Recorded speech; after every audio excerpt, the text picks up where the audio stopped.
Let's get to another WoW video. Um, Let me just give me just 1 second.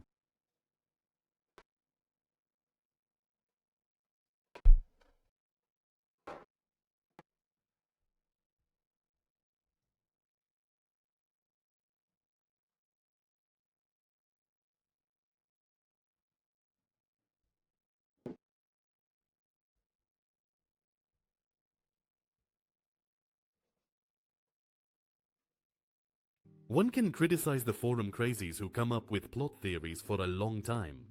Often they are nonsense fantasies or great exaggerations. However, there were theories that turned out to be true over time. It is precisely about such fan theories that I want to Let talk me about today. just check. Namely, how players unraveled the mystery of the crystal from which Vanilla's most legendary sword was forged. How players predicted Arthas's plan in the final battle of the Wrath of the Lich King, and how people tried to calculate the next moves of the ancient god's forces. The Lich King Arthas is the main villain of the second expansion to World of Warcraft. Arthas. He became evil during the Third War and in the Wrath of the Lich King. The protagonists launched a campaign to kill this antagonist once and for all. However, we know that Arthas did not intend to lose the war and fought to the very Check this out. This is the fucking AI translated to Arthas. Arthas the Lich King. It is Arthas. It is me, Arthas the Lich King. end. It's stupid. He was confident that his plan would work.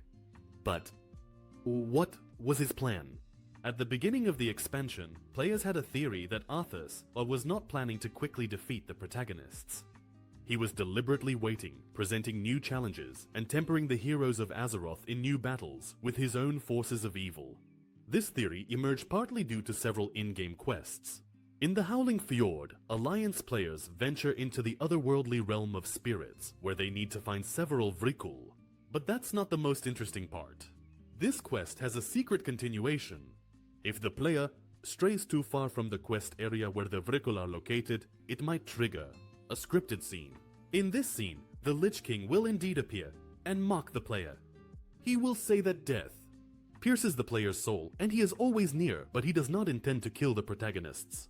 For now, according to him, the time for the player to serve the Lich King has not yet come, and the player must gain even more power before becoming his servant. Players on the forums latched onto this line and speculated that the events occurring in Northrend are part of a much larger plan by Arthas, and when we fight him in the final battle, he will want to make us his servants. Possibly by convincing us to join his side, or more likely, resurrecting us as Death Knights. Even though it might have seemed crazy, at the beginning of the expansion, the theory turned out to be true. When players ventured into the Ice-Crown Citadel to fight the Lich King, an unexpected twist occurred in the main battle of the expansion. Arthas managed to kill all the raiders and began slowly resurrecting them as Death Knights. He saw the unimaginable power of the heroes and realized he could use it for his own purposes. However, he was thwarted by Tyrion Fordring, who had been encased in an ice block. He managed to break free and resurrect the protagonists, after which the great Arthas was defeated. This time for good. When the current expansion concludes, a huge wave of theories begins about what the next World of Warcraft expansion will be. In anticipation of BlizzCons, a crazy amount of fake leaks appear, created by fans to increase interest in the topic.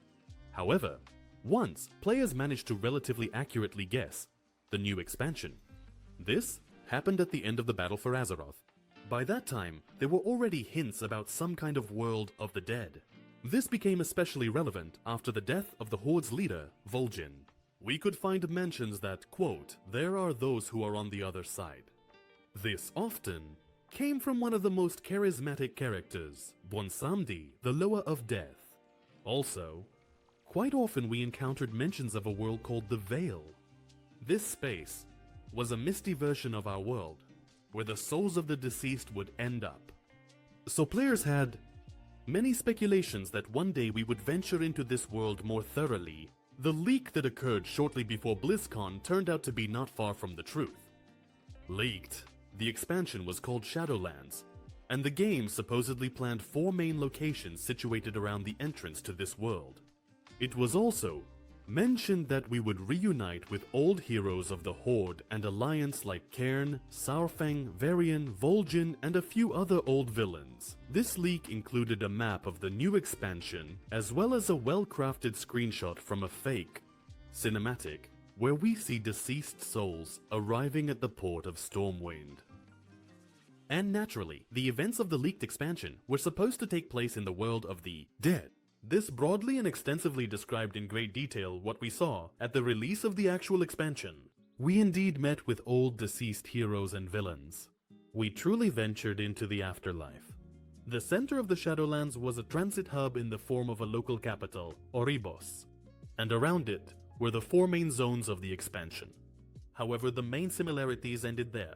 Further in the leak, it was mentioned that the old gods were not actually defeated, and the expansion would be a continuation of the battle against the forces of Enzoth and other ancient beings. By the way, another interesting topic related to the old gods is the mystery of the origin of one entity, the Forgotten. We could encounter the Forgotten in the 3rd Warcraft. They looked like these huge, terrifying creatures. They couldn't move. They had enormous eyes, and large tentacles grew from their bodies.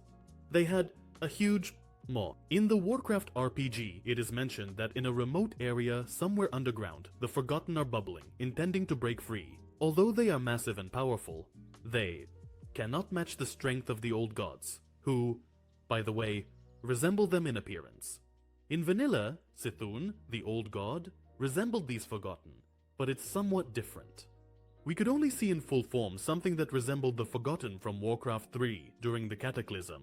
In the Twilight Highlands, players had to face the minions of the old gods, as well as an entity called Isorath.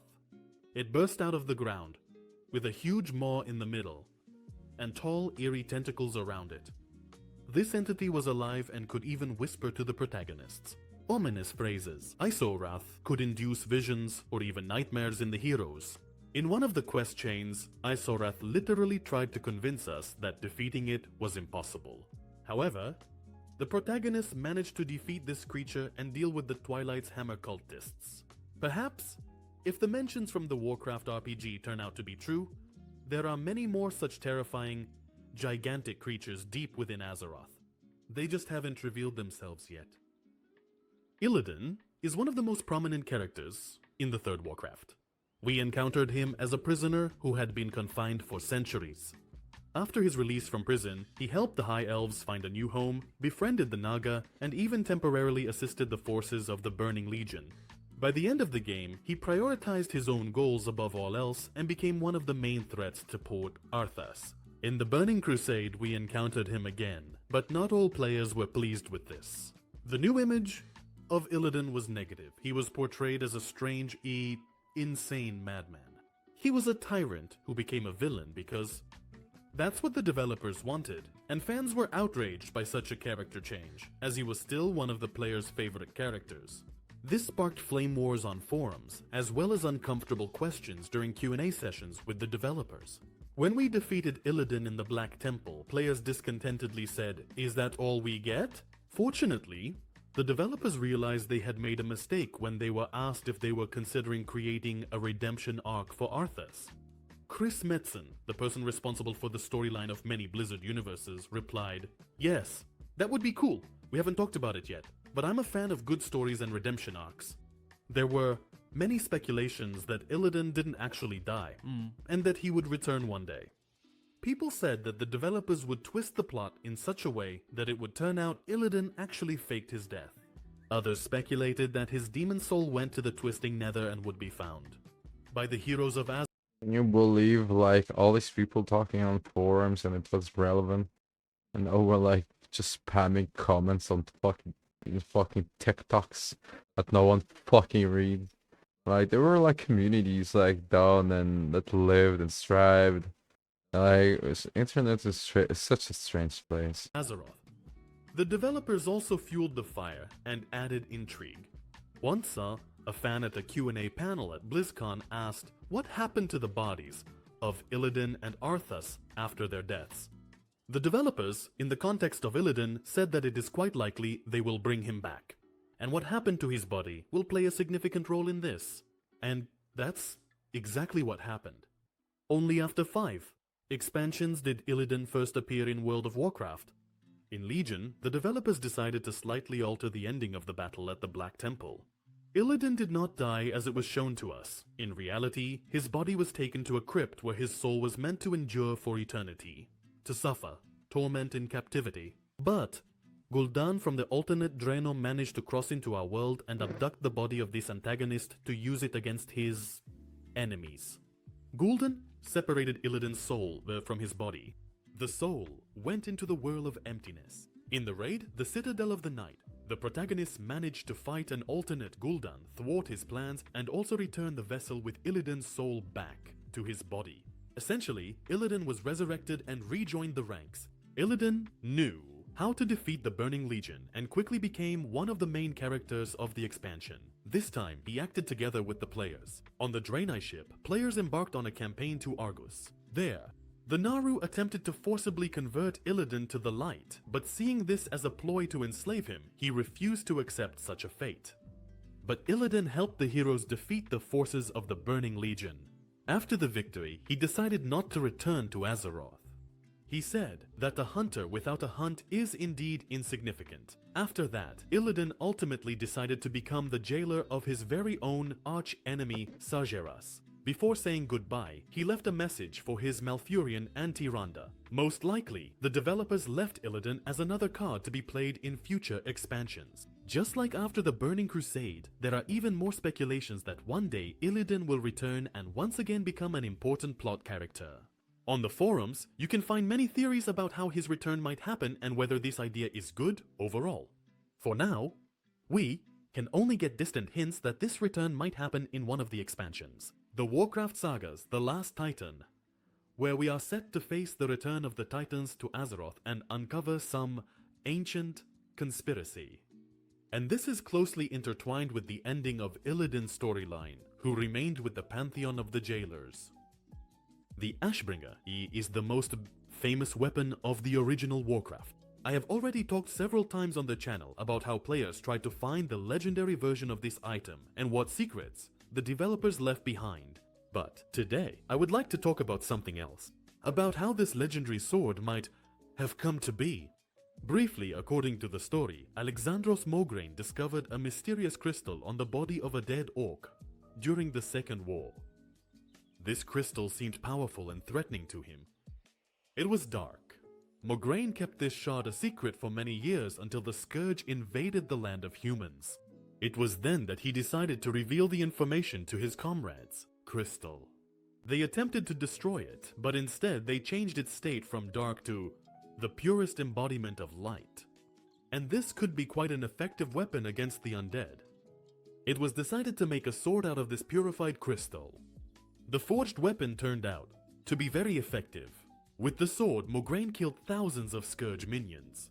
However, he was betrayed by his own son and fell in battle.